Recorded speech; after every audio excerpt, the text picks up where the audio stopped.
Now let's continue our study. We have come to another important text today, the 12th chapter of Book of Acts. आइए हम अपने अध्ययन को आगे बढ़ाएं और आज हम एक और बड़े महत्वपूर्ण अध्याय में आ गए हैं और वो अध्याय अध्याय 12 है। प्रेरितों के काम उसका 12वां अध्याय। Its importance is one of the reasons for its importance is it is the farewell chapter or closing chapter for Peter's ministry. Peter, after 12th chapter, we don't see him again. और ये अध्याय महत्वपूर्ण इसीलिए भी है क्योंकि इस अध्याय में 12वें अध्याय में हम देखते हैं पतरस की विदाई होती है। अर्थात 12 अध्याय के बाद में हमें पतरस की सेवकाई के विषय में प्रेरितों के काम की पुस्तक में उल्लेख नहीं किया गया है।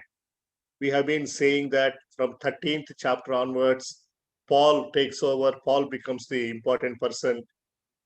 Thus far, Peter. Now it is the last chapter for Peter. और मैं पिछले कई एक सप्ताह से आपको बताते आया हूं कि 13वें अध्याय से जो प्रमुख भूमिका हमें देखने मिलेगी वो पौलुस की रहेगी। और अभी तक हम देखते हैं 11वें और 12वें अध्याय में हमने देखा पतरस की सेवकाई किस प्रकार से प्रभावित कर रही थी। Again in 15th chapter we just see him just here and there in the Jerusalem council. We will study that later. There is a council that has taken place about the Gentiles. There we just see a mention appearance of Peter but not about his ministry.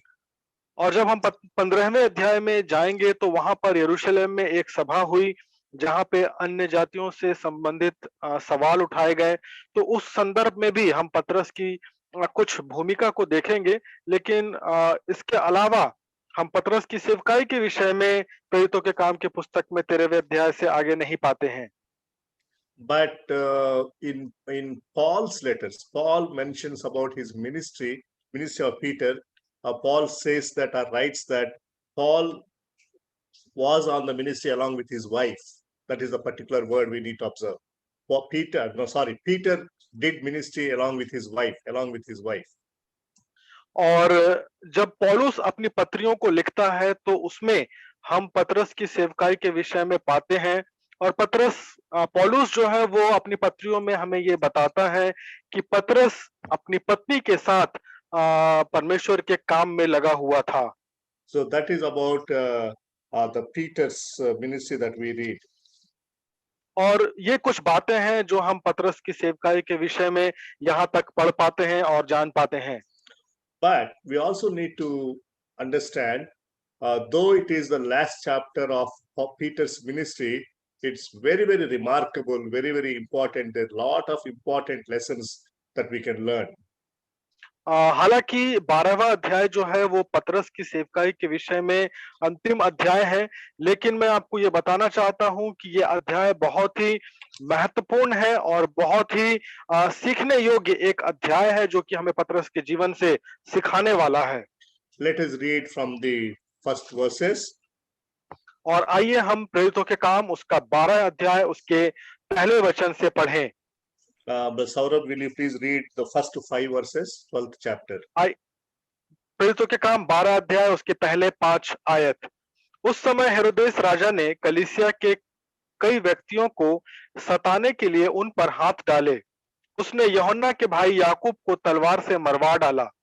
जब उसने देखा कि यहूदी लोग इससे आनंदित होते हैं तो उसने पतरस को भी पकड़ लिया। वे दिन अखमीरी रोटी के दिन थे। उसने उसे पकड़ के बंदीगृह में डाला और 4-4 सिपाहियों के 4 पहरों में रखा, इस विचार से कि फसह के बाद उसे लोगों के सामने लाए।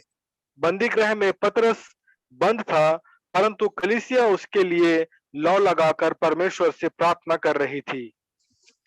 Yeah, thank you.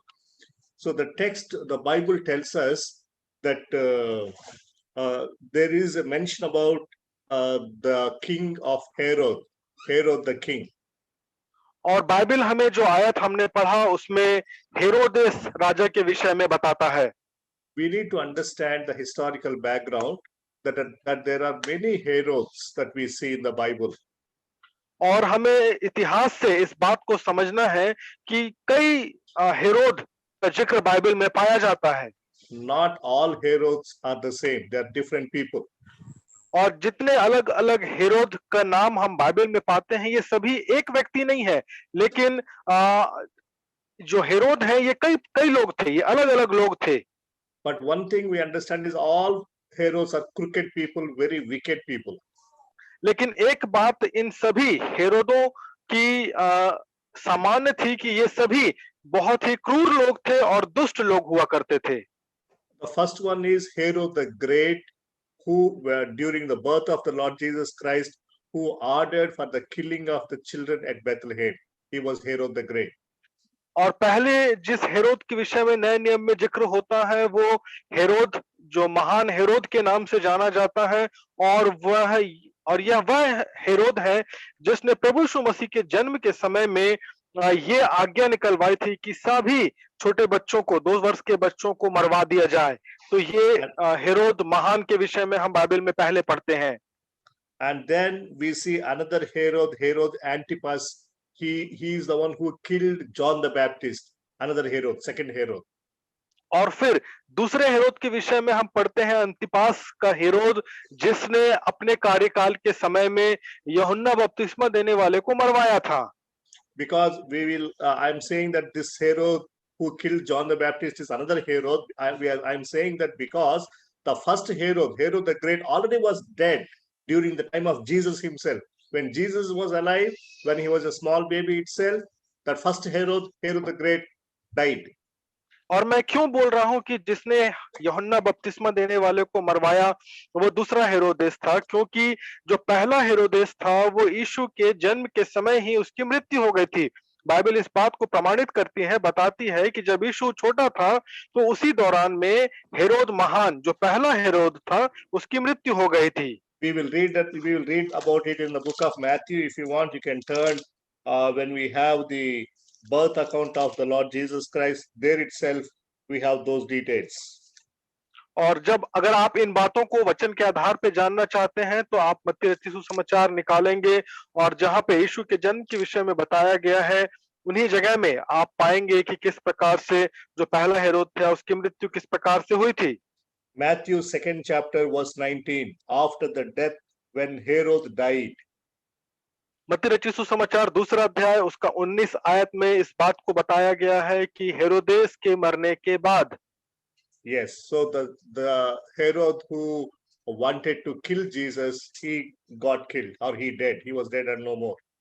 तो जो हेरोद यीशु के समय में यीशु को मारना चाहता था, यीशु के जन्म के समय में उसकी मृत्यु हो चुकी है, और वो पहला हेरोद था और वो मर चुका था।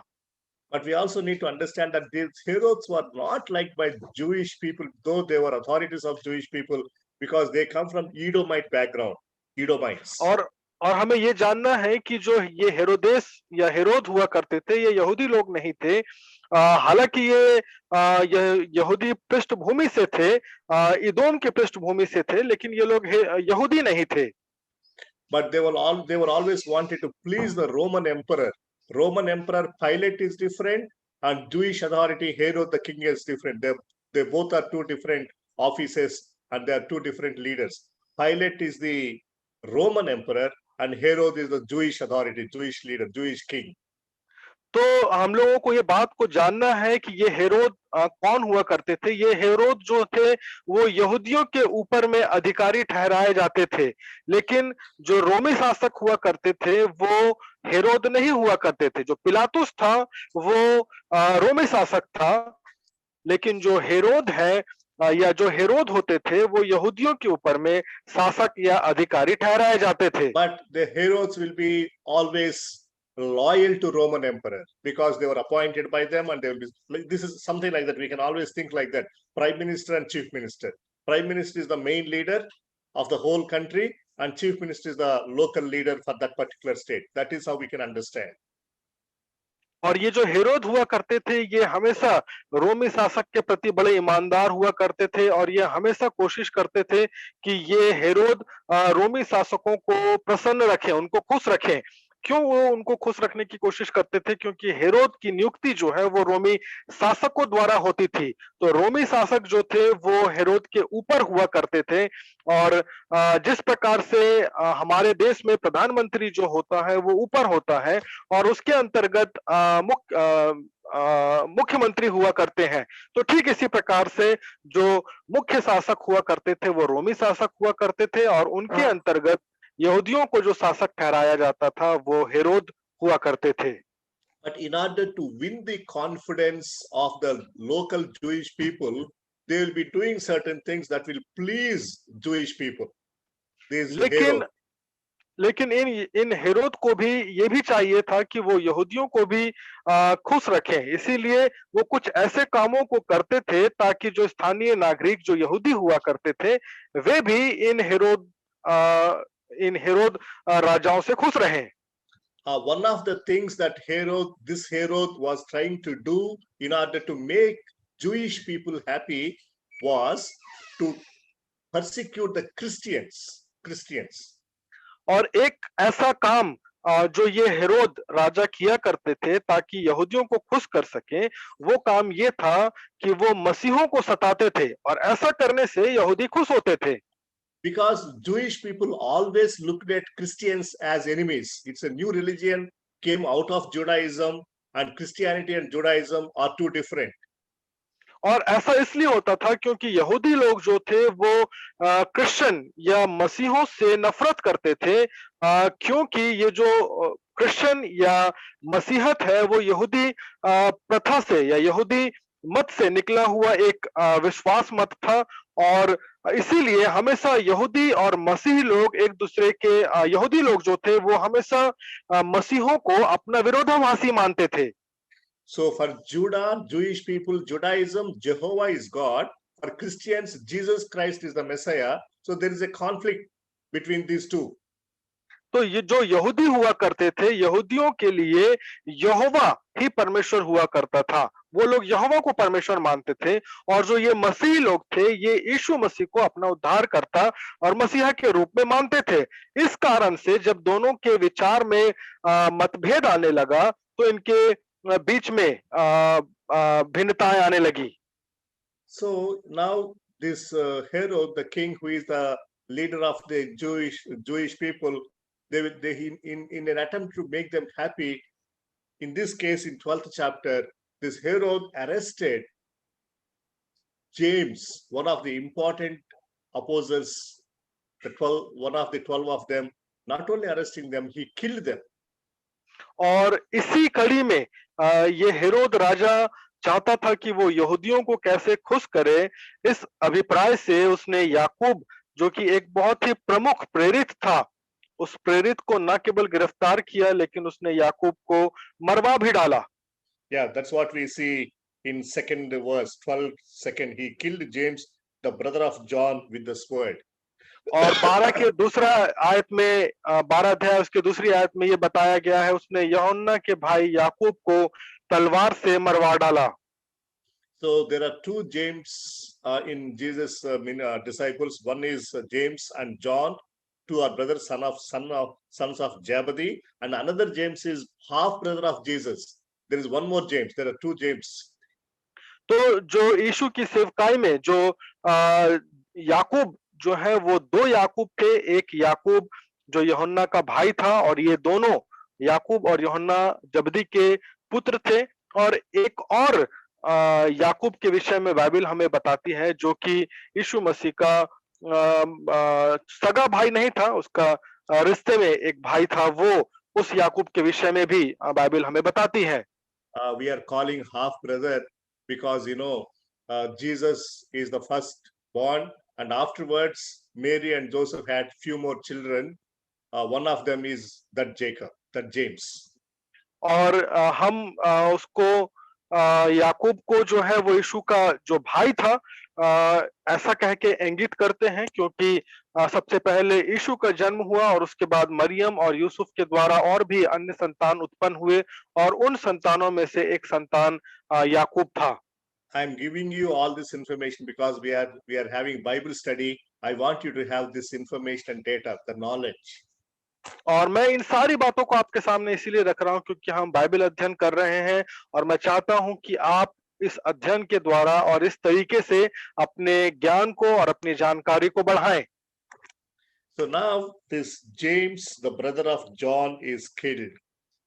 और अब हम देखते हैं कि याकूब जो कि यूहन्ना से मरवा डाला जाता है।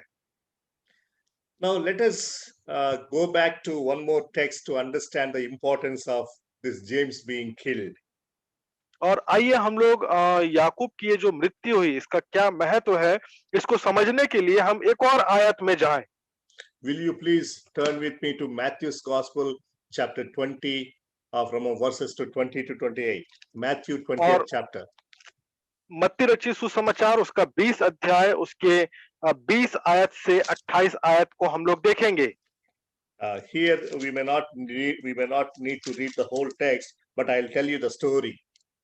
और यहाँ पे इस कहानी को आप शायद पूरा पढ़ने की जरूरत नहीं है लेकिन मैं आपको संक्षिप्त में बताना चाहूंगा। So the mother of James and John comes to the Lord Jesus and came up with a request saying, Lord, I want you to appoint two of my sons to rule along with you on the right side and the left side on the throne. और यहाँ पे जो याकूब और यूहन्ना की जो माता है वो यीशु के पास आती है और वो यीशु से निवेदन करती है कि यीशु जब तू अपने राज्य में जब तू राज्य करे तब मेरे ये जो दोनों पुत्र हैं एक तेरी दाहिनी ओर और एक तेरी बाईं ओर बैठे और तेरे साथ तेरे साथ राज्य करे। And then Jesus very interestingly puts a question to them, are you able to drink the cup that I am to drink? और जब इस बात को उनकी माता आके कहती है तब यीशु एक बहुत ही महत्वपूर्ण सवाल को उनके सामने रखते हैं और वो ये है कि जो कटोरा मैं पीने पर हूं क्या तुम पी सकते हो। And the cup the Lord Jesus was mentioning or referring to is about the kind of suffering that we need to face. और जब यीशु कटोरे के विषय में बात करते हैं तो वो यीशु के तकलीफ को यीशु की वेदनाओं को दर्शाता है और वो वेदनाओं को सहने की बात पूछते हैं वहां पे। And we will also read about it in Jesus' prayer about in Gethsemane in Matthew 26 chapter. Lord, please remove this cup if possible. Jesus was praying. I am talking about the cup. और एक इसी तरह का दृष्टांत हम कटोरे से जुड़ा हुआ पाते हैं जब प्रभु यीशु मसीह गतसेमने के बाग में 26वें अध्याय में मत्ती के प्रार्थना कर रहे होते हैं तो वो ये प्रार्थना करते हैं कि हे प्रभु तेरी अगर इच्छा हो तो ये कटोरा मेरे सामने से टल जाए। तो वहां पर भी हम देखते हैं कटोरे का जिक्र होता है। So drinking the cup means going through suffering. तो ये कटोरे में से पीने का जो मतलब है वो है सताव से या वेदनाओं से होकर गुजरना। And to that question, will you drink the cup? They both answered, we are able to drink. That's what they said in verse 22. और जब यीशु ने उनसे ये सवाल को पूछा कि क्या तुम इस कटोरे में से पी सकोगे तो उन दोनों भाइयों ने कहा कि हाँ हम पी सकेंगे और इसी बात को हम लोग 22वें अध्याय में 22वें आयत में पाते हैं। Okay, at this point, just one clarification. I see a raising hand from Prakash Chandra. Brother, if you have any question, we will give you time at the end of the Bible study. Then we can discuss any question, or if you want to say anything also, you can say, but at the end. और भाई प्रकाश अपना हाथ उठाए हैं, अगर वो कुछ बोलना या पूछना चाहते हैं तो हम लोग अंत में 5 मिनट अंत में समय लेंगे और उस समय आप अपने सवाल को या अगर आप कुछ बोलना या पूछना चाहते हैं तो उस समय कर सकते हैं लेकिन हम अंत में उसके विषय में चर्चा करेंगे। So now let's come back to Acts 12 second chapter. तो अब आइए हम वापस प्रेरितों के काम उसके 12वें अध्याय के दूसरे आयत में आ जाएं। Now it's true that they were able to drink the cup of suffering when James was killed by the Herod the king.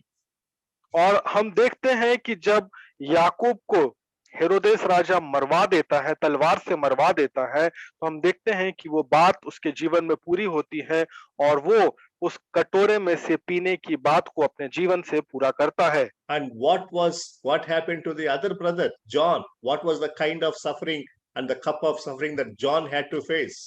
फिर सवाल है कि यूहन्ना के साथ क्या हुआ और उसके सामने किस प्रकार का कटोरा या किस प्रकार की परीक्षा आई। John also had drank the cup of suffering.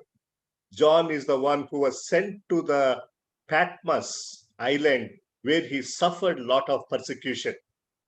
और यूहन्ना भी अपने जीवन में उस कटोरे को पीता है।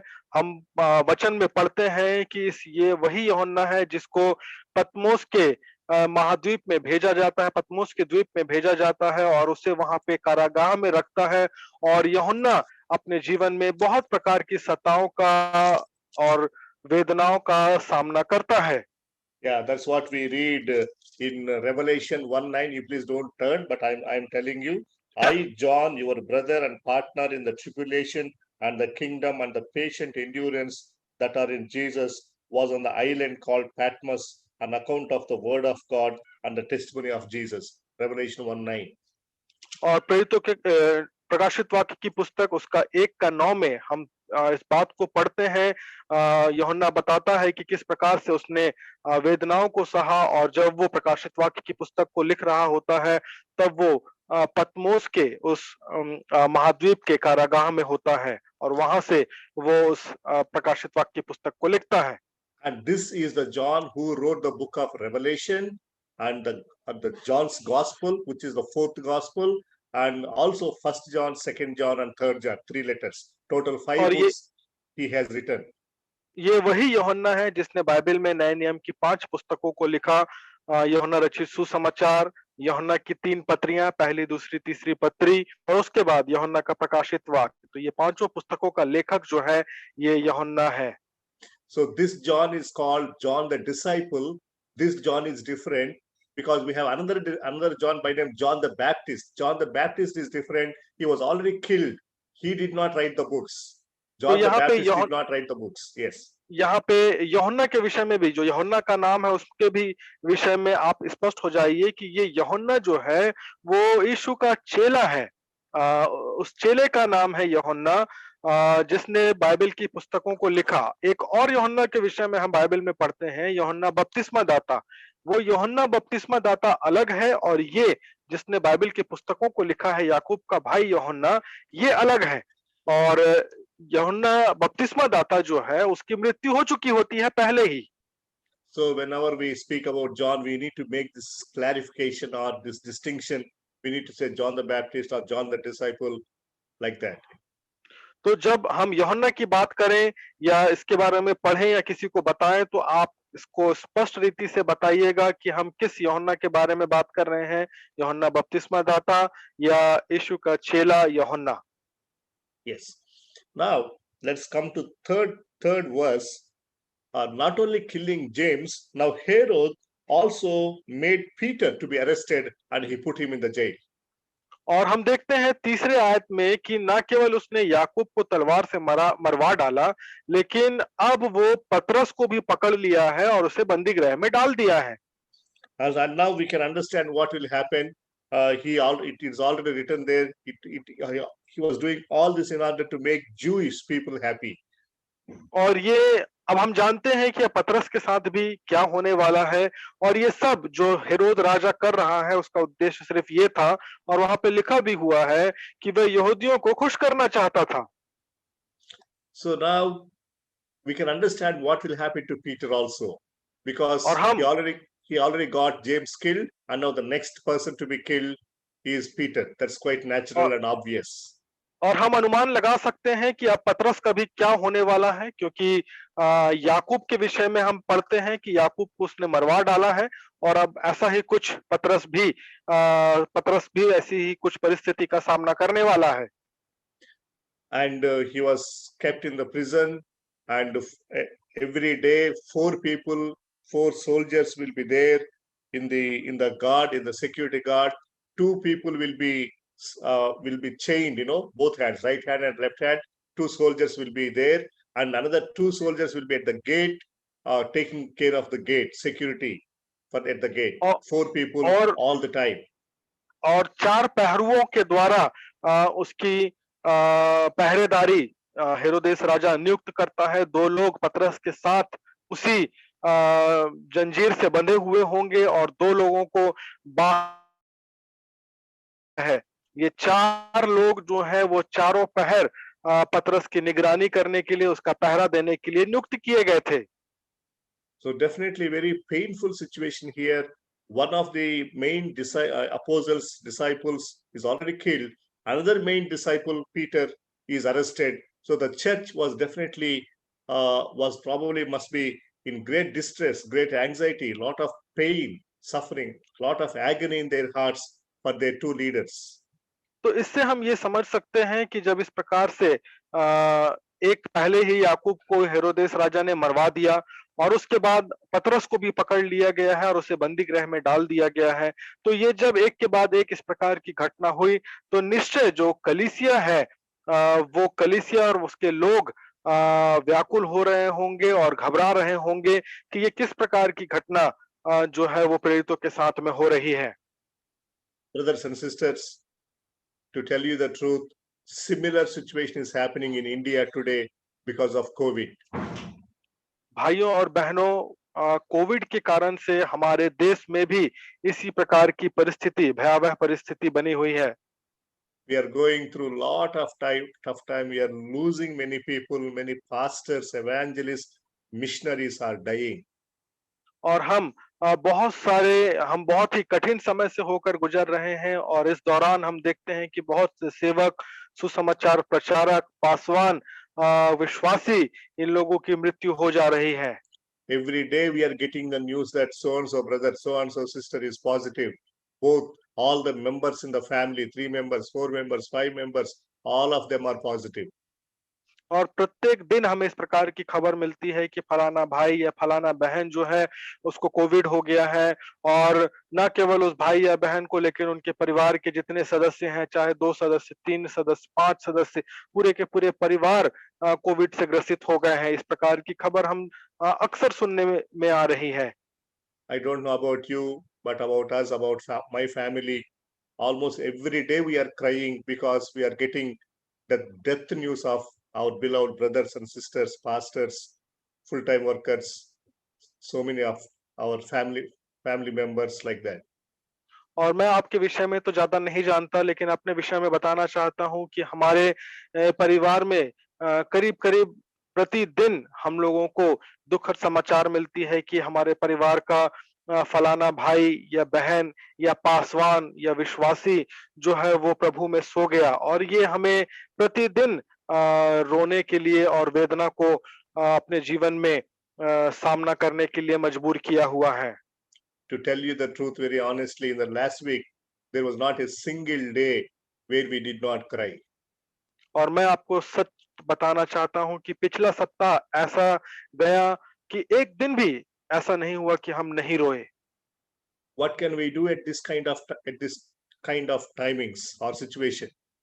तो सवाल ये है कि जब इस प्रकार की भयावह परिस्थिति हमारे सामने आ जाती है तो हम क्या करें?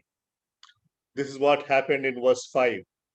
Peter was kept in prison, but earnest prayer for him was made to God by the church. आइए हम देखें 5वें आयत में क्या होता है। हम देखते हैं पतरस को बंदी गृह में बंद कर दिया जाता है, लेकिन कलीसिया उसके लिए लौ लगाकर परमेश्वर से प्रार्थना करती रही। That's what we can do. That's the only thing that we can do as a church, as believers, as godly people.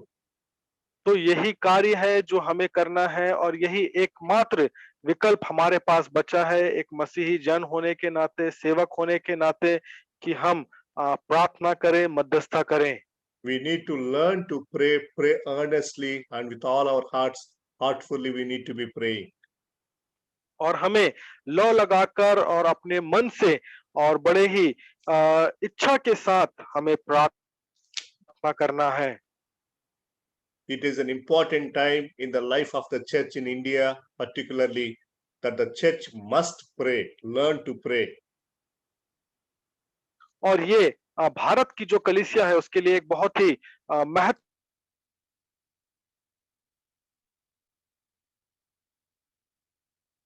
Not able to hear you.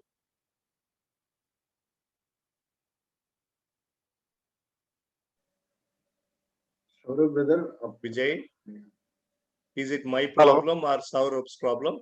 अभी या it's my problem, I am sorry. Yes. Okay, no, not your problem is not your problem. Technical problem with you. Net connect, internet. Yes Yeah. Yes. So yes. So I want to tell you a testimony in my church where I'm the pastor. Usually Fridays we have prayer, fasting prayer. Usually 8 to 10 is the fasting prayer time. But usually our prayer will be over by 9 o'clock, 9:15, 9:30, and prayer will be closed before 10 o'clock. Usually. और मैं आपको एक बात बताना चाहता हूँ। मैं भी एक कलीसिया का पासवान हूँ और हमारे कलीसिया में उपवास प्रार्थना का जो समय है वो 8 से 10 बजे का होता है। लेकिन इस दौरान ऐसा हो रहा है कि अक्सर हमारी प्रार्थनाएं जो हैं वो 9 या 9 साढ़े 9 बजे के अंदर में खत्म हो जाती हैं। But these days, because of this COVID and serious news we are receiving, our prayer is going on beyond 10 o'clock, 10:15, 10:30, 11 o'clock. People are praying.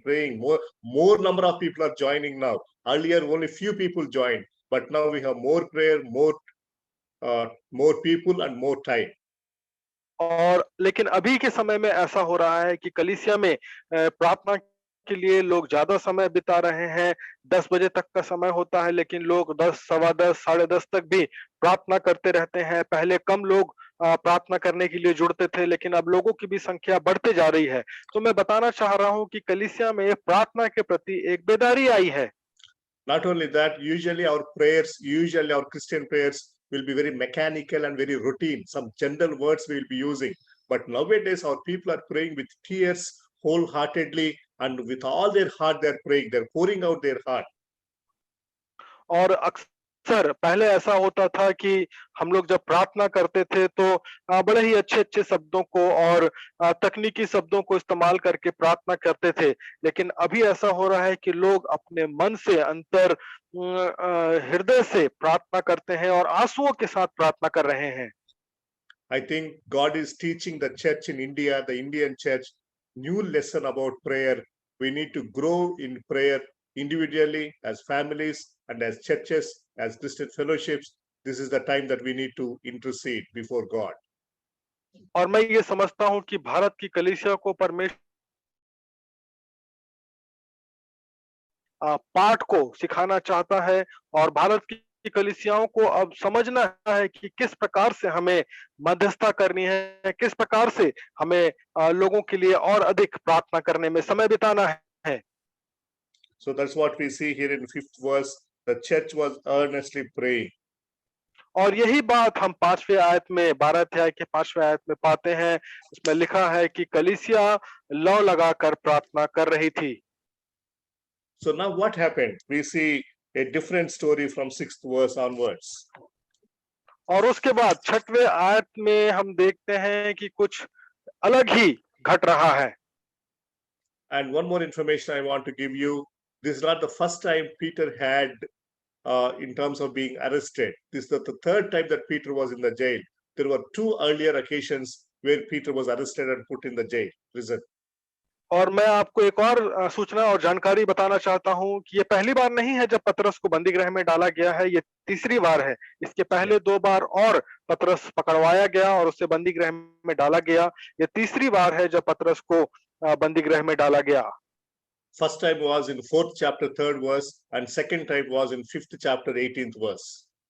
पहली बार हम देखते हैं प्रेरितों के काम 4थे अध्याय के 3रे आयत में पतरस को बंदीगृह में डाला जाता है और उसके बाद 5वें अध्याय के 18वें आयत में भी हम देखते हैं कि पतरस को बंदीगृह में डाला जाता है। Even in the second experience also in 5th chapter of book of Acts, we see that the angel of the Lord delivered Peter. और दूसरे अनुभव में प्रेरितों के काम 5वें अध्याय में भी हम देखते हैं कि जब उसे बंदीगृह में डाला गया तो किस प्रकार से पवित्र आत्मा उसे वहां से छुड़ा लेता है। But this time in 12th chapter, the experience is altogether is a different one. लेकिन इस बार 12वें अध्याय में हम देखते हैं कि जो घटना घटी या जो अनुभव यहाँ से हमें प्राप्त होता है वो एकदम ही अलग है। Earlier times, both times we know that Peter was not alone. Always John was also there. Peter and John, Peter and John. They both were put in jail. Here in 12th chapter, Peter was all alone. और इसके पहले जब पतरस को बंदी गृह में डाला गया तो वो अकेला नहीं था, लेकिन उसके साथ यूहन्ना भी था। लेकिन इस बार ऐसा होता है कि पतरस को अकेले बंदी गृह में डाला जाता है। See, now let us think of Peter. Peter also probably, you know, he must be having these thoughts. What will be happening next day? Maybe they will kill me, or they will hang me, or they will kill me with the sword, or whatever. और आइए हम इस समय पतरस की वेदना को समझने की कोशिश करें। जब ऐसा कुछ हो रहा होगा तो उसे वो भी अनुमान लगा रहा होगा कि अब आने वाला जो कल है उसमें शायद उसको भी मार दिया जाए, उसको या तो फांसी में लटका दिया जाएगा या उसे क्रूस पे लटका दिया जाएगा, किसी न किसी प्रकार से उसे पतरस को भी मार दिया जाएगा। But let us read 6th verse. The story is totally different. In verse 6, we will understand that Peter was sleeping between two soldiers, bound with two chains, and the sentries before the door were guarding the prison. Peter was sleeping. और 6वें अध्याय में आइए हम कुछ अलग ही पढ़ें और सीखें। 6वां आयत कहता है, जब हेरोदेस उसे लोगों के सामने लाने को था, उसी रात पतरस दो जंजीरों से बंधा हुआ दो सिपाहियों के बीच में सो रहा था और पहरुए द्वार पर बंदी गृह की रखवाली कर रहे थे। तो हम देखते हैं कि ऐसे एक परिस्थिति में पतरस सो रहा था। See, it's usually it won't happen, no? See, when you are in such a stress or anxiety, distress, you will not sleep. You cannot sleep. But here Peter is comfortably sleeping. तो आइए हम देखें, साधारणतः अगर इस प्रकार की कोई परिस्थिति हमारे सामने आ जाए तो हम वेदना में होंगे और हमारी नींद उड़ चुकी होगी। लेकिन हम यहाँ देखते हैं पतरस को मालूम है कि उसके साथ क्या होने वाला है, लेकिन इन सारी परिस्थितियों के बावजूद भी हम देखते हैं पतरस सो रहा था। See, that's what, we will learn certain things as Christians, as God's people. We need to learn to enjoy the peace of God even in such times. और मेरे प्रियो, यहाँ पे सबसे महत्वपूर्ण बात जो हमें आत्मिक जीवन को सिखाती है वो ये है कि अपने जीवन की कठिन समयों में हमें परमेश्वर की शांति को प्राप्त करना और परमेश्वर की शांति में रहना सीखना चाहिए। So Peter knew that church is praying for him. पतरस को मालूम था कि कलीसिया उसके लिए प्रार्थना कर रही है। And Peter also knew few scriptural verses. Let us read those scriptural verses so that we'll get encouragement from them. Psalm 4th chapter, 4th Psalm 8th verse, Psalm 4:8. हम लोग कुछ आयतों को भी पढ़ें जो पतरस जानता था, और वो आयत कौन से हैं उनको हम पढ़ें ताकि हमें भी उन आयतों को पढ़ने के द्वारा प्रोत्साहन और हिम्मत प्राप्त होगी। तो उस आयत में से एक आयत है भजन संगीता उसका 4 का 4:8, right? 4:8. I'll read. In peace I will both lie down and sleep. For you alone, O Lord, make me dwell in safety. In peace I will both lie down and sleep. भजन 4 के 8 में कहता है, मैं शांति से late जाऊंगा और सो जाऊंगा, क्योंकि हे यहोवा केवल तू ही मुझको एकांत में निश्चिंत रहने देता है। Let us also read Isaiah, book of Isaiah, chapter 41, verse 10. हम लोग निकालेंगे यशायाह की पुस्तक उसका 41 अध्याय उसके 10वें आयत को। 41:10. 41 का 10। Fear not, for I am with you. Be not dismayed, for I am your God. I will strengthen you. I'll help you. I'll uphold you with my righteous right hand. 41 का 10 यशायाह, मत डर क्योंकि मैं तेरे संग हूँ, इधर उधर मत ताक क्योंकि मैं तेरा परमेश्वर हूँ। मैं तुझे दृढ़ करूंगा और तेरी सहायता करूंगा, अपने धर्ममय दाहिने हाथ से मैं तुझे संभाले रहूंगा। And I'm also reading Philippians, Paul's epistle to Philippians, chapter 4, verses 6 and 7. और मैं फिलिपियों की पत्री उसका 4 अध्याय उसके 6 और 7 आयत को भी हम पढ़ेंगे। Yeah.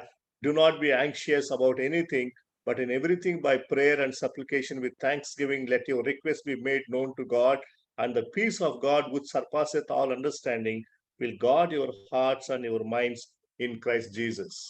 फिलिपियों 4, 6, 7 में लिखा है, किसी भी बात की चिंता मत करो, परंतु हर एक बात में तुम्हारे निवेदन, प्रार्थना और विनती के द्वारा धन्यवाद के साथ परमेश्वर के सम्मुख उपस्थित किए जाए। तब परमेश्वर की शांति, जो सारी समझ से परे है, तुम्हारे हृदय और तुम्हारे विचारों को मसीह यीशु में सुरक्षित रखेगी। So, brothers and sisters, I don't know, some of us may become positive, COVID positive. Some of us may be admitted in the hospital. We may be in ICU or isolation, all alone. But let us remember all these verses and let us be strengthened. और भाइयों बहनों, मैं नहीं जानता कि हमारे साथ आने वाले समय में क्या होगा। हो सकता है इस महामारी से हम भी ग्रसित हो जाएं, हम अस्पताल में पहुंच जाएं, हम आईसीयू में पहुंच जाएं। तो इन सभी कठिन परिस्थितियों में आप इन वचनों को स्मरण रखें और इन वचनों से आप बल और दृढ़ता प्राप्त करें। So we need to be prepared for any situation and we need to be strengthened spiritually. God and God's word is the only source of comfort and strength in these testing times, in these suffering times. इसीलिए हमें इन कठिन परिस्थितियों में दृढ़ होने की आवश्यकता है और याद रखिएगा, केवल परमेश्वर का वचन ही है जो हमें ऐसे तनाव भरी परिस्थिति में, ऐसी व्याकुलताओं में आराम प्रदान करेगा और न केवल हमें शांति देगा लेकिन हमें मजबूती प्रदान करेगा।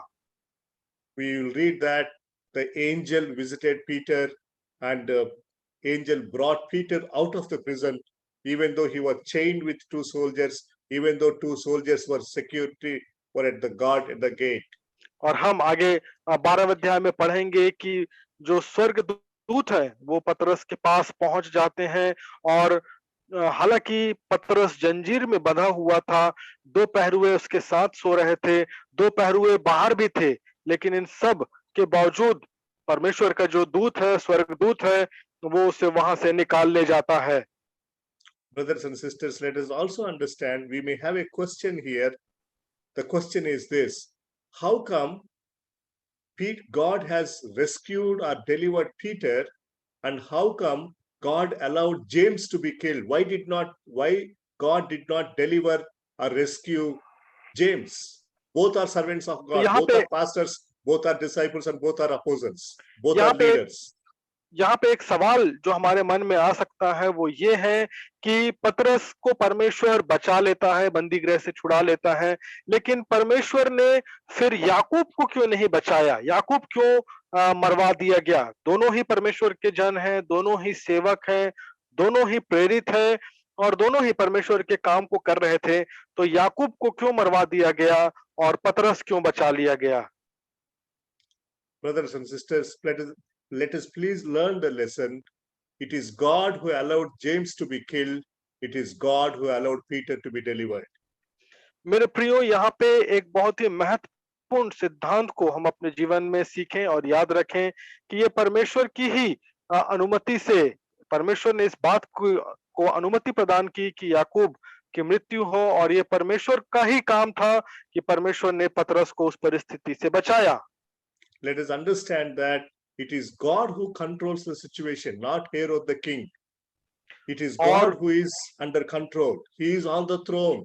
He is doing things according to his sovereign will of God. और इस बात को आप स्मरण रखिएगा कि परमेश्वर जो है परिस्थितियों के नियंत्रण में होता है।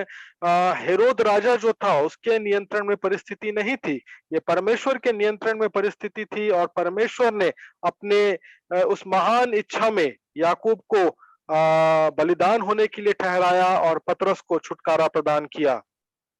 So God, sometimes we may not understand what is happening and why God is allowing these things to happen, but we only need to understand and accept the sovereign will of God in our lives.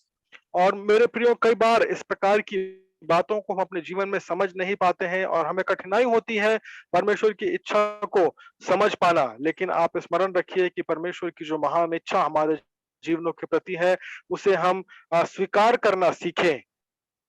Suppose if I become COVID positive, it is God who decides. It is according to His will. He may heal me, He may bring me back to life, or He may take me. It is His will. I need to be willing to understand and surrender myself, submit myself to the will of God. और उदाहरण ये है कि मान लीजिए हमें Covid हो जाता है, हमें कोरोना हो जाता है और ये अब परमेश्वर की इच्छा है कि परमेश्वर इस बीमारी की परिस्थिति में हमें बचाना चाहता है, अच्छे स्वास्थ्य में वापस लाना चाहता है, या परमेश्वर की इच्छा ये है कि हम प्रभु में सो जाएं। लेकिन परमेश्वर की इच्छा जो भी हो, उस इच्छा को हम अपने जीवन में बड़े ही नम्रता पूर्वक स्वीकारने वाले और परमेश्वर की इच्छा को अपने जीवन में अनुमति देने की जो सीख है, उसे हमें प्राप्त करना चाहिए। So that is what this is the message that is coming to us very loudly these days. For example, yesterday we came to know that one of the great Indian leaders by name Ken Manakan is a missiologist, he's a mission leader. He wrote many books on missions. He lives in Bangalore and he died yesterday, Ken Manakan. और कल की एक घटना है, भारत के एक बहुत ही प्रमुख इतिहासकार हैं, मसीही इतिहासकार हैं और उन्होंने मिशन के क्षेत्र में कई किताबों को लिखा है। उनका नाम केन मैनकन है। वो बेंगलोर शहर में रहने वाले व्यक्ति हैं और हमें कल खबर मिली कि वो भी प्रभु में सो गए। So angel of the Lord came to rescue of Peter and he delivered him and he brought him out of the prison and he took him out onto the street.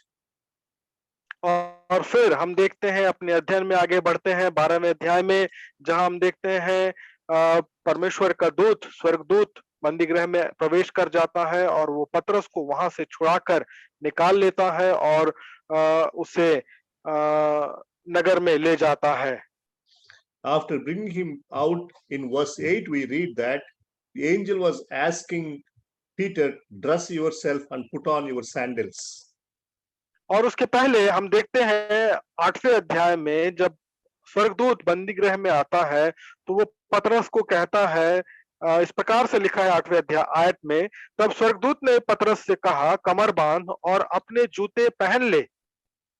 There are two lessons that we learn here from this 8th verse. यहाँ जो 8वां आयत है, इसमें से हमें दो महत्वपूर्ण संदेशों को सीखने की आवश्यकता है।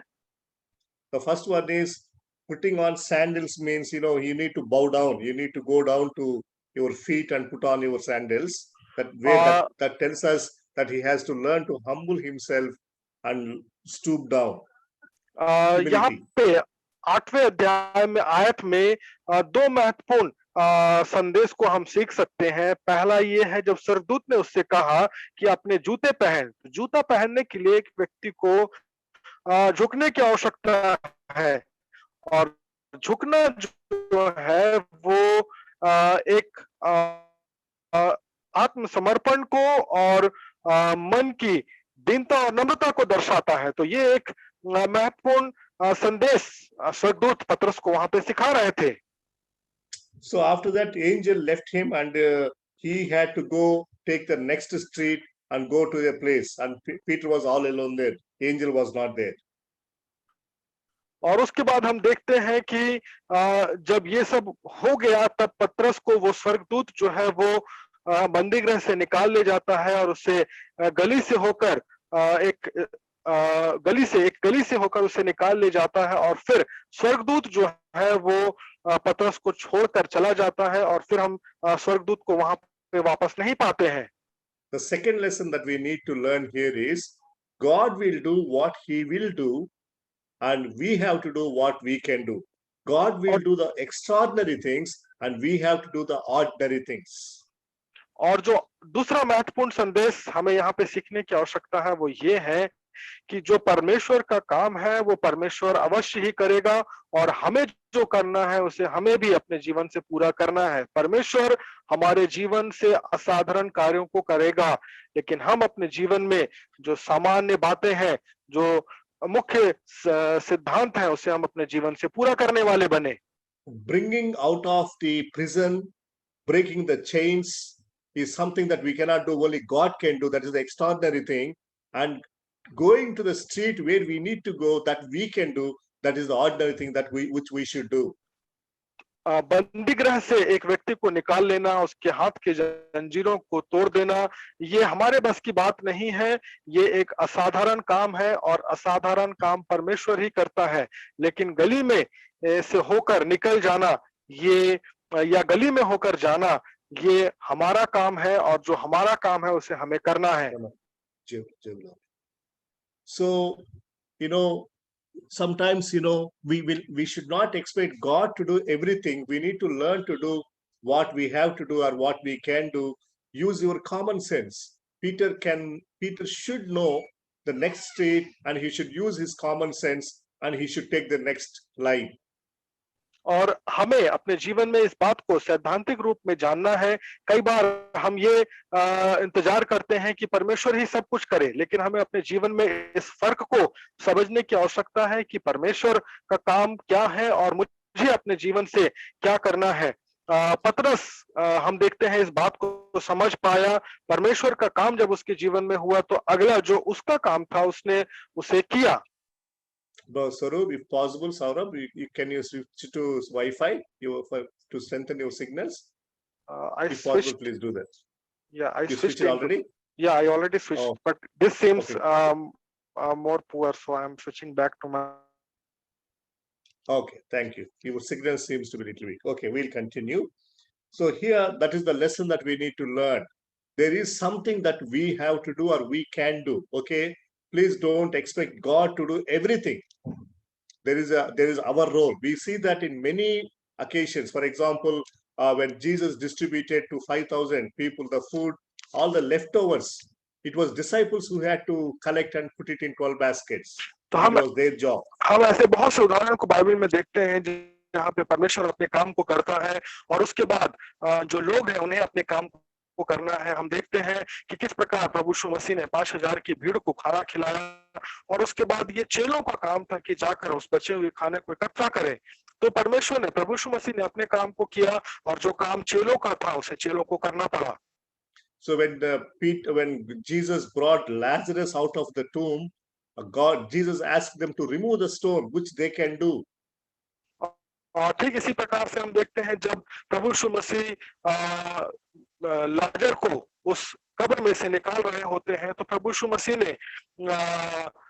मसीह ने ये कहा कि उस पत्थर को, कब्र से पत्थर को हटा दो, और लोगों ने कब्र से पत्थर को हटा दिया। So after Peter got released, he went straight to a place where everybody was gathered in prayer. I think maybe he felt that I should go to them because they're praying for me. I should tell them, share with them what is happening with me. और जब पतरस को बंदी गृह से छुड़ा लिया गया, तो हम देखते हैं कि पतरस उस स्थान पे वापस चला जाता है जहां पे सब लोग प्रार्थना कर रहे होते हैं, और वो उस स्थान पे जाकर उनसे बताता है कि किस प्रकार से परमेश्वर ने उसे छुड़ाकर वो बचा लिया। But another very I don't know what we should call it, but when he went and knocked the door, they could not believe that Peter was there. लेकिन एक और रुचिकर बात हम देखते हैं, जब पतरस उस कमरे में जाता है जहाँ पे चेले इकट्ठे थे, और उस कमरे में जाकर खटखटाता है, तब लोग विश्वास नहीं कर पाते हैं और उसे देखकर चकित हो जाते हैं।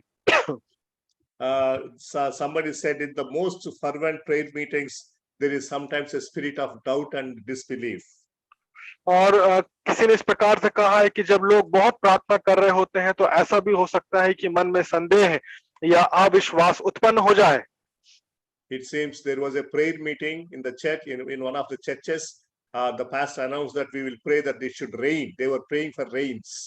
और एक बार ऐसा हुआ कि एक कलीसिया में प्रार्थना हो रही थी और लोग बारिश के लिए प्रार्थना कर रहे थे कि बारिश हो। So many people gathered to pray that God will send rain. और बहुत से लोग इकट्ठा होकर वहां पे उस स्थान पे आए और वो प्रार्थना करने लगे कि बारिश होए। But only one old lady carried an umbrella while coming to prayer. लेकिन केवल एक ही बुजुर्ग महिला थी जो प्रार्थना करने जब आ रही थी तो वो एक छाते को लेकर आई। So everybody was looking at her in a funny way. They were saying, "Auntie, why you are bringing an umbrella? There are no rains. We are praying for rains. Why you are carrying an umbrella?" और जब लोगों ने उस वृद्ध महिला को देखा कि वो छाता लेकर आ रही है तो वो उसका मजाक उड़ाने लगे और उससे पूछे कि माता जी वैसे ही बारिश नहीं हो रही है, बारिश तो दिख ही नहीं रही है, तो आप छाता क्यों लेके आई हैं? And the old lady very sincerely answered, "Beta, we are praying for rains. After we pray, God will send rain. So that I may not get wet. So that I am carrying an umbrella." और उस माता ने बड़े ही ईमानदारी से अपने जवाब को दिया और उसने कहा कि हम आज बारिश के लिए प्रार्थना करने वाले हैं और जैसे ही हमारी प्रार्थना खत्म हो जाएगी, बारिश शुरू हो जाएगी, तो मुझे जब घर जाना होगा तो मैं गीली ना हो जाऊं, इसलिए मैंने छाता लेके आया है। This might look little humorous, but how true it is. Sometimes we pray for something to happen, but we don't believe when it exactly happens. तो ये हमें मजाकिया लग सकता है, लेकिन कई बार हमारी प्रार्थनाओं में भी इसी प्रकार से होता है। हम प्रार्थना तो करते हैं, लेकिन हम विश्वास नहीं करते हैं कि जिस चीज के लिए हम प्रार्थना कर रहे हैं वो हमारे जीवन में होगा। But it was the little girl, maybe like Ashi, who is here, that Rhoda, who has lot of faith. और हो सकता है कि एक छोटे से बच्चे के अंदर में जो हमारे बीच में आशी है, उसके समान एक बच्ची हो जिसके अंदर में विश्वास हो और विश्वास काम कर जाए। Sometimes, small children have more faith than elderly people like us. और कई बार ऐसा होता है कि बच्चों के अंदर में बड़ों से कहीं अधिक विश्वास पाया जाता है। Though she believed, she has faith, but she did not open the door because she was filled with overjoy. She was excited. और हम देखते हैं कि जो रूदे है वो जब दरवाजा खोलने जाती है तो उससे विश्वास नहीं होता है, वो इतनी खुश हो जाती है और वो खुशी के मारे दरवाजा नहीं खोलती है और उत्सुक हो जाती है। And not only that, they were almost ridiculing her. They were saying, in verse 15, they said to her, "You are out of your mind. You are a foolish girl." So you see, और हम देखते हैं कि 15वें आयत में लोग उसको शायद डांटने लगे, उसको बोलने लगे, उन्होंने उससे कहा तू पागल है। in the whole group, it was only that little girl, Rhoda, that she believed, but she was ridiculed and she was, she was given names and all that. हम देखते हैं यहाँ पे कि उस पूरे समूह में जितने लोग थे उसमें से शायद रूदे नाम की वो बच्ची रही होगी जिसने विश्वास किया और लोग उसे पागल जरूर बोले, लेकिन उसके विषय में हम उसके दृढ़ता के विषय में हम देखते हैं और वो जब द्वार को खोलती है और जब वो पतरस को देखती है तो वो बहुत आनंदित होती है। Yeah, finally they all opened door and they were all excited. In verse 17, we read that Peter explained to them how all things are happened and how he was delivered. और फिर दरवाजा खोला जाता है और पतरस प्रवेश करता है और पतरस उन लोगों को बताता है कि किस प्रकार से परमेश्वर ने उसके जीवन में कार्य करके अद्भुत रीति से उसे बंदी गृह में से निकाल ले आया। Yeah. So Peter was very clearly explaining, in verse 17, the message or the thing he was sharing was how the Lord had brought him out of the prison, how the Lord had brought him. और पतरस इस बात को स्पष्ट रूप से चेलों को और प्रेरितों को बताने लगा कि किस प्रकार से परमेश्वर ने उसको बंदी गृह में से निकाला। So why I'm saying this, brothers and sisters, we need to learn, in our testimonies, in our sharing, we need to give the credit to God. It is God who did it. It is God who delivered. Never say because of my prayer or because of my righteousness. See, sometimes, I observe some people in their sharing, instead of giving credit to God, glory to God, they will take the credit as if they're something great. Never do that, please. मेरे प्रियो, जो सीखने की बात यहाँ से हमें मिलती है 17वें आयत से, वो ये है कि जब भी हम गवाही दें अपने जीवन में या जब परमेश्वर के काम के विषय में बताएं, तो उसका केंद्र बिंदु परमेश्वर होना चाहिए और पूरी की पूरी महिमा परमेश्वर को ही मिलनी चाहिए। कई बार मैं देखता हूँ ऐसा होता है कि जब हम गवाहियों को देते हैं, तो हम अपनी बड़ाई करने की और अपनी प्रशंसा करने की कोशिश करते हैं। ऐसा कभी ना करें। अब बड़ाई प्रशंसा हम अपनी ना करें, लेकिन परमेश्वर के किए गए काम की करें और परमेश्वर को महिमा देना हम अपने जीवन से सीखें। It is an important lesson that we all need to exercise, whether you sing a song, or whether you give a sermon, or you share a testimony, whatever you do, please bring God there. Please bring glory to God. Never try to take glory to yourself, never try to divert the attention of the people to yourself. Never please do that.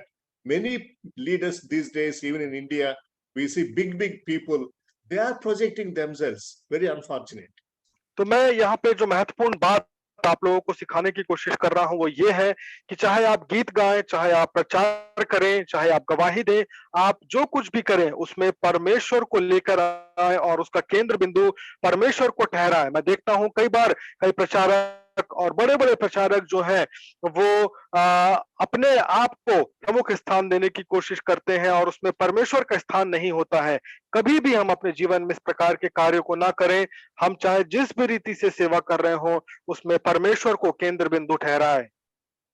So before we go to the next section, the final thing that we need to understand is then he departed and went to another place. This is about Peter. From this point onwards, Peter went to a different place, another place. We don't know where he went and what he did. We don't hear about Peter. और अब हम आगे पतरस के बारे में पढ़ते हैं। 17वें अध्याय के अंतिम भाग में लिखा है, तब पतरस निकल कर दूसरी जगह चला गया और हम नहीं पाते हैं इस बात की जानकारी कि वो कहाँ गया और किस जगह में जाकर सेवा किया। But we thank God. I know when I read this text, I became a little emotional. I was really thanking God for the ministry of great leader like Peter. We thank God for such great leaders. Praise God for Peter. और जब मैं इस आयत को पढ़ता हूँ या पढ़ा तो मैं भावुक हो गया और मैं परमेश्वर का धन्यवाद देने लगा कि परमेश्वर ने किस प्रकार से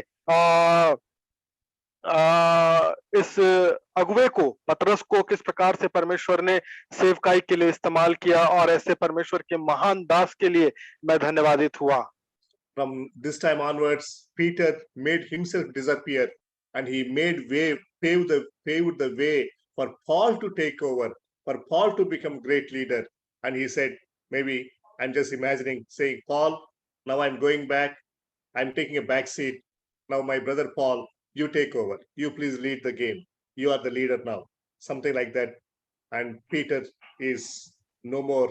We don't see him in the book of Acts. और इसके आगे जब हम अब आगे बढ़ेंगे तो हम देखते हैं कि कुछ इस प्रकार से हुआ कि पतरस ने अब पौलुस को कमान दे दी उसे संभालने की, और कुछ इस प्रकार से कहा होगा कि अब आगे का जो कार्य है वो पौलुस के द्वारा देखा जाएगा और पतरस जो है वो एक भिन्न सेवा में चला गया और उसने आगे की जो सेवा है या जो कार्य है उसकी जो भूमिका है, प्रमुख भूमिका है, उसमें पौलुस को रखा। और पतरस के विषय में आगे हम नहीं पढ़ते हैं। अब हम जो देखने जाएंगे और पढ़ेंगे वो पौलुस के विषय में और पौलुस की सेवकाई के विषय में पढ़ेंगे। Yes.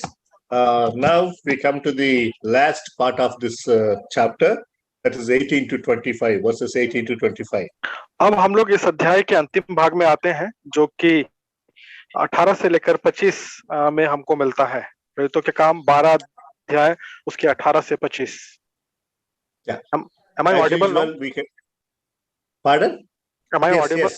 Yeah, you are clear. You are clear. Great. Okay. Thank you. Okay. So, as usual, we can expect that when a security guard, when a policeman has done a mistake, naturally punishment will come upon him. And likewise, Herod ordered that these security people be killed. और जैसा हम जानते हैं कि इस प्रकार से अगर कोई गलती होती है, कोई सरकारी अधिकारी या कोई दरोगा या किसी पुलिस वाले से कोई गलती हो जाती है तो उसे उसका अधिकारी जो है वो दंड देता है, और ठीक वैसा ही हुआ इस जेल में से। इस जेल के जो पहरुए थे उनको हेरोद जो है वो दंड देता है, दंडित करता है। And a crooked king like Herod would naturally kill all of them. He killed them, and that's what had happened there. और जिस प्रकार से एक दुष्ट हेरोद हुआ करता था, ठीक उसने उसी प्रकार के काम को किया और उसने उन सभी पहरुओं को जान से मरवा डाला। And from verse 20 onwards, we read about people of two places, Tyrannus and Sidon. Tyrann and Sidon, they were the places who were depending on Herod or Herod kingdom for their food supply.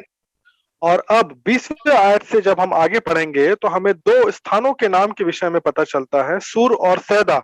और यहाँ के लोग जो थे वो अपने खाने पीने के लिए हेरोदेस राजा पर निर्भर रहा करते थे। So now there was a function, there was a celebration going on. Somebody says it's because of Pilate's birthday or some occasion, they were all gathered there. और फिर उस स्थान में एक समारोह हुआ। समारोह किस उद्देश्य को लेकर था ये स्पष्ट नहीं है। कुछ लोग कहते हैं कि पिलातुस का जन्मदिन था, इसीलिए लोग वहां पे एकत्रित होकर उसको मनाने की कोशिश कर रहे थे, मना रहे थे। लेकिन जिस भी कारण से हो, एक समारोह का आयोजन किया गया। So this information is given to us by Josephus. There was a historian in 1st century. He was a trusted historian. His name was Josephus. He writes about this incident that on such a celebration, this Herod was wearing a silver garment, a garment made with silver. और एक जानकारी जो कि हमें Josephus के द्वारा मिलती है, ये जोसेफस जो है ये पहली शताब्दी के एक इतिहासकार रहे हैं और इनके द्वारा ये एक भरोसेमंद इतिहासकार रहे हैं। इनकी जो बातें हैं, इनके जो विचार हैं और इन्होंने जिन बातों की खोज की है वो प्रमाणित है। तो इन्होंने अपने लेख में ये बताया है कि जब इस दिन वो समारोह मनाया जा रहा था तब हेरोदेस जो है वो एक चांदी के वस्त्र को पहना हुआ था। So in order to impress everybody, it seems Herod gave a good speech, big speech, an oration, oratory. He was an oratory man and he gave a very good speech. और जब वो समारोह का आयोजन किया और वो वहां पे बैठा हुआ था, हेरोदेस वहां पे बैठा हुआ था, तो लोगों को खुश करने के लिए उसने एक बहुत ही अच्छे संदेश को दिया। And these people who came from Tyre and Sidon were there. They were trying to please or impress Herod, and they started appreciating Herod the king. और जैसे ही हेरोदेस ने अपने वक्तव्य को खत्म किया तो वहां पे जो सूर और सैदा के लोग थे वो हेरोदेस को खुश करने के लिए वो भी जोर जोर से पुकारने लगे और ये बोलने लगे, यह मनुष्य नहीं ईश्वर है, ईश्वर का शब्द है। You see, appreciating somebody or applauding, clapping for somebody or saying some good words about somebody is fine. It's nothing wrong. और मैं ये समझता हूँ, या हम ये जानते हैं कि किसी को सराहना करना, किसी के लिए ताली बजाना या किसी को अच्छे शब्द कहना गलत नहीं है, अच्छी बात है। But there will be always a limit. These people have crossed the limit to the extent saying that these people from Tyre and Sidon, they said, you spoke like a god. You were like a god. That is the great mistake and blunder that they had done. लेकिन सराहना करने की भी एक सीमा होती है जो हमें अपने जीवन में स्मरण रखना है। लेकिन यहाँ पे सूर और सैदा के लोगों ने उस सीमा को लांघ दिया और वो इस हद तक हेरोदेस की सराहना करने लगे और वो बोलने लगे कि तेरे शब्द जो हैं वो ईश्वर के शब्द के समान है। और जब उन्होंने इस प्रकार से ईश्वर के साथ उसकी तुलना कर दी तो उन्होंने एक बहुत बड़े भूल को वहां पे कर बैठे। They said this is a voice of a god and not of a man. और वो बोलने लगे कि तेरा शब्द जो है वो मनुष्य का शब्द नहीं है, तेरे शब्द तो मानो ईश्वर के शब्द के समान प्रतीत होते हैं। See, the glory and the praise that should go to God should only go to God, not to any other man or any person. If it happens, that is equal to idolatry.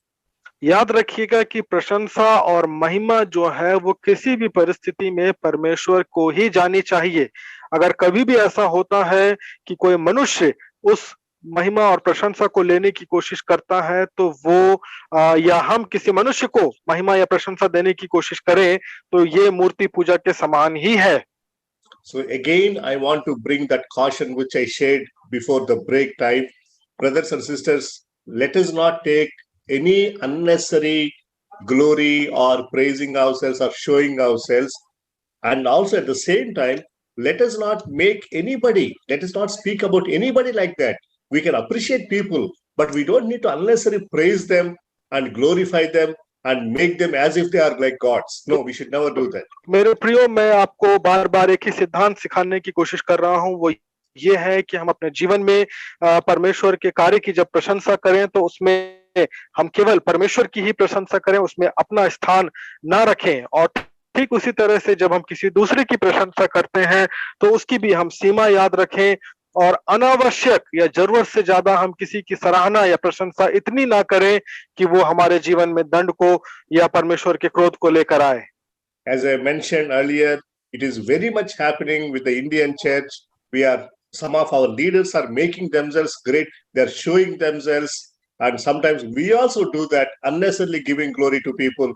We need to learn a serious lesson here. और यहाँ पे एक बहुत ही गंभीर संदेश को हमें सीखने की आवश्यकता है, वो ये है कई बार अक्सर हमारे भारत की कलीसिया में ये चीज देखा जाता है कि हम अनावश्यक रूप से दूसरों को या परमेश्वर के महान महान सेवकों को अनावश्यक रीति से प्रशंसा देने की कोशिश करते हैं, या कई बड़े बड़े परमेश्वर के दास हैं जो परमेश्वर की महिमा को चुराना चाहते हैं, वो स्वयं की महिमा करना चाहते हैं। मेरे प्रियो, आप इस प्रकार के कार्यों को करने से बचें और इस शिक्षा को अपने जीवन में गांठ बांध लें कि हमें केवल प्रशंसा और महिमा परमेश्वर को देनी है, खुद के लिए हमें इसे प्राप्त करने की इच्छा नहीं होनी चाहिए। What happened finally?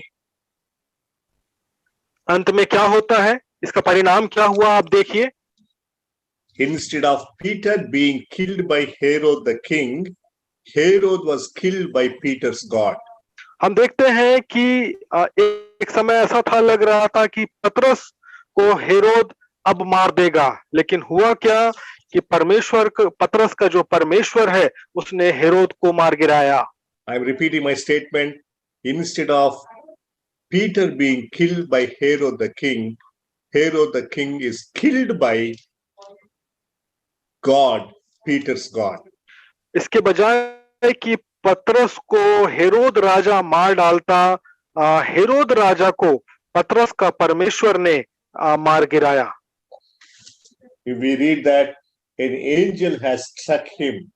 One Bible scholar writes, probably the same angel who brought Peter out of the prison, same angel has struck Herod the king and killed him. और लिखा है 23वें आयत में कि उसी क्षण प्रभु के एक स्वर्गदूत ने उसे अर्थात हेरोदेस को मारा, और वो हेरोदेस को मारा। और कई बाइबल के ज्ञाता बोलते हैं कि ये वही स्वर्गदूत था जिसने पतरस को बंदी गृह में से बाहर निकाला था, उसी स्वर्गदूत ने हेरोदेस राजा को भी मारा। So the title that we can give to this section is God will deal with our enemies. It is God who will deal with our enemies. तो यहाँ पे जो शीर्षक हम इस आयत को दे सकते हैं वो ये है कि परमेश्वर हमारे शत्रुओं का सामना करेगा, परमेश्वर हमारे विरोधियों का सामना करेगा। Saurav, please read verse 23. और 12 के 23 को हम पढ़ें। लिखा है इसमें, उसी क्षण प्रभु के एक स्वर्गदूत ने तुरंत उसे अर्थात हेरोदेस को मारा, क्योंकि उसने परमेश्वर को महिमा ना दी और वह कीड़े पड़ के मर गया। So, brothers and sisters, let us take the strength and courage. Let us humbly submit ourselves to a sovereign God, to His will. It is He who decides whether we should be killed or we should be delivered.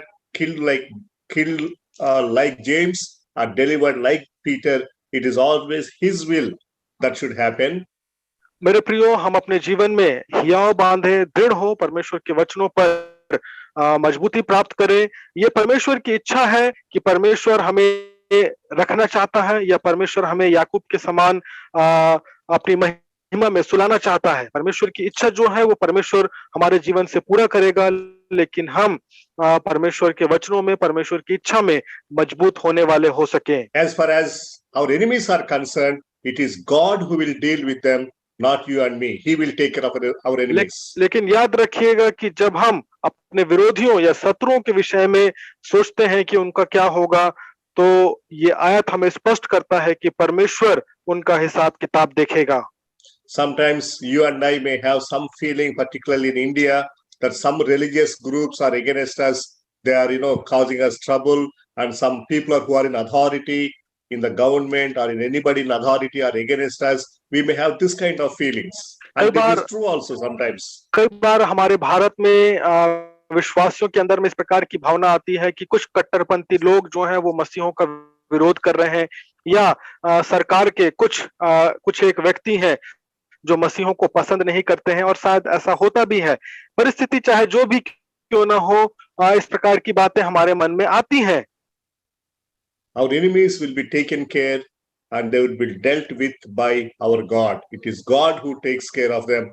It is God who will deal with them. It is God who will judge them, not you and me. याद रखिएगा कि हमारे विरोधी चाहे कोई भी क्यों ना हो, परमेश्वर उनको देखेगा, परमेश्वर उनको ताड़ना देगा, और उनका हिसाब जो है वो परमेश्वर उन्हें अवश्य ही प्रदान करेगा। ये परमेश्वर का काम है और परमेश्वर इसे पूरा करेगा। In his will, in his way, and in his time, he will do that. He will do that in his time, not according to our time. He will do it in his way, not as per our expectations. He will do it as per his ways, not as what we expect. और याद रखिएगा कि परमेश्वर इस कार्य को, परमेश्वर विरोधियों को अपने समय पे, अपने इच्छा के अनुसार और अपने तरीके से परमेश्वर इनको प्रति उत्तर देगा। समय जो है वो परमेश्वर का होगा, तरीका जो है वो भी परमेश्वर का होगा, और परमेश्वर की इच्छा के अनुसार ही होगा। हमारा समय, हमारी इच्छा और हमारे तरीके के अनुसार परमेश्वर कार्य नहीं करेगा। Yes. Now the most important thing is verse 24. और जो सबसे महत्वपूर्ण बात है वो 24वें आयत में लिखा है। It is the Luke's editing. Luke is the author of the book of Acts.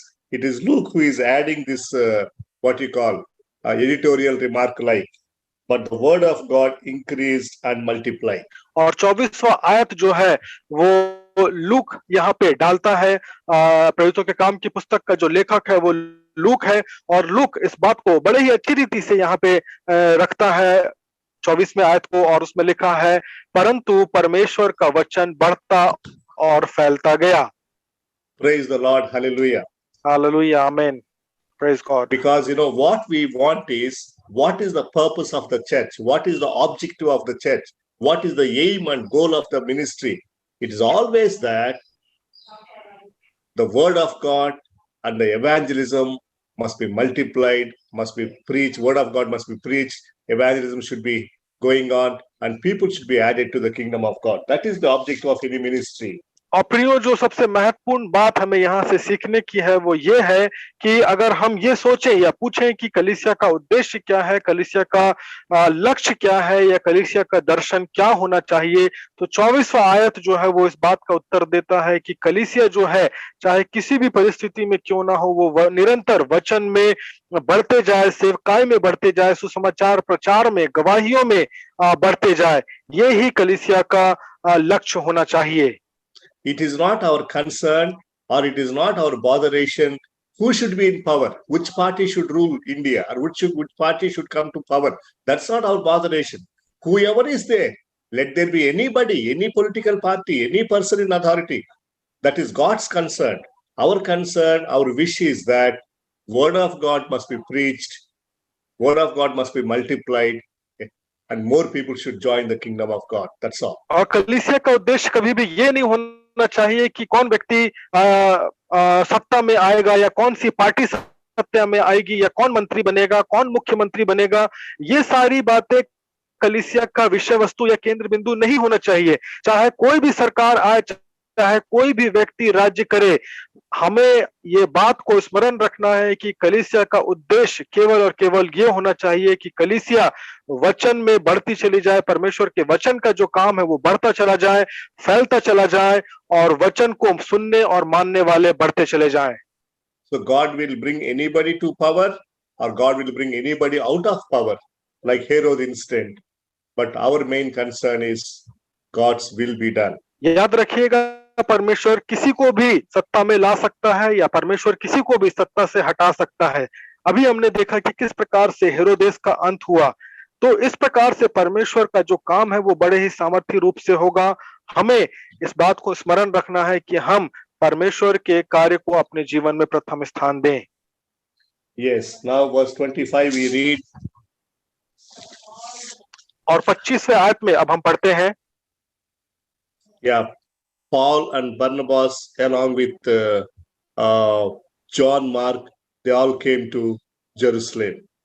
हम देखते हैं 25वें आयत में पौलुस और बरनबास और मरकुस, यूहन्ना जो कि मरकुस कहलाता है, ये सब यरूशलेम वापस आते हैं। From Jerusalem they came. They came from Jerusalem. Where did they come? Where they came now? वे लोग कहां से वापस आते हैं? वे यरूशलेम से लौटकर वापस आते हैं। ये यरूशलेम में थे, यरूशलेम से लौटते हैं। They came to Antioch. That's what we read in 13th chapter. और वो यरूशलेम से अंताकिया आते हैं। 13वें अध्याय में हम पढ़ते हैं। From now onwards, from 13th chapter onwards, Antioch will become the center of missions. Center, not Jerusalem anymore.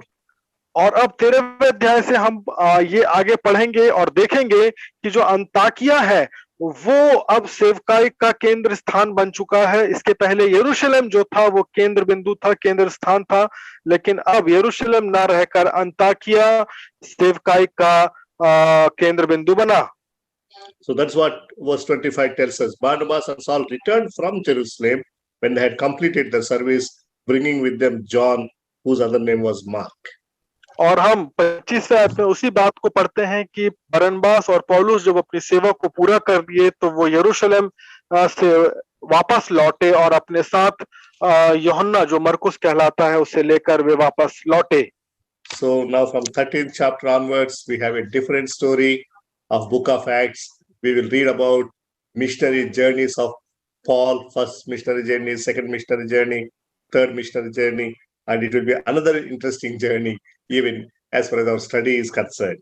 और अब 13वें अध्याय से जो हमारे अध्ययन का भाग है वो एक और नवीनता प्राप्त करेगा और हम देखेंगे किस प्रकार से पौलुस की पहली, दूसरी और तीसरी मिशनरी यात्राओं के दौरान उसने किस प्रकार से अपनी सेवकाई को किया।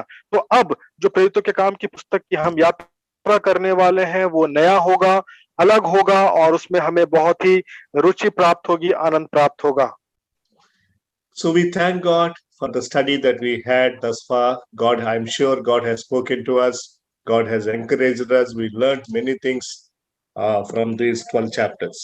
मैं परमेश्वर का धन्यवाद करता हूं कि परमेश्वर ने इस भाग तक हमारी सहायता की और हम अच्छे से आगे बढ़ पाए। मैं आशा करता हूं कि परमेश्वर ने इन 12 अध्यायों में से आपसे बातचीत किया, आपने सीखा, आपने शिक्षाओं को प्राप्त किया और परमेश्वर के नाम को महिमा मिले। Thank you. धन्यवाद।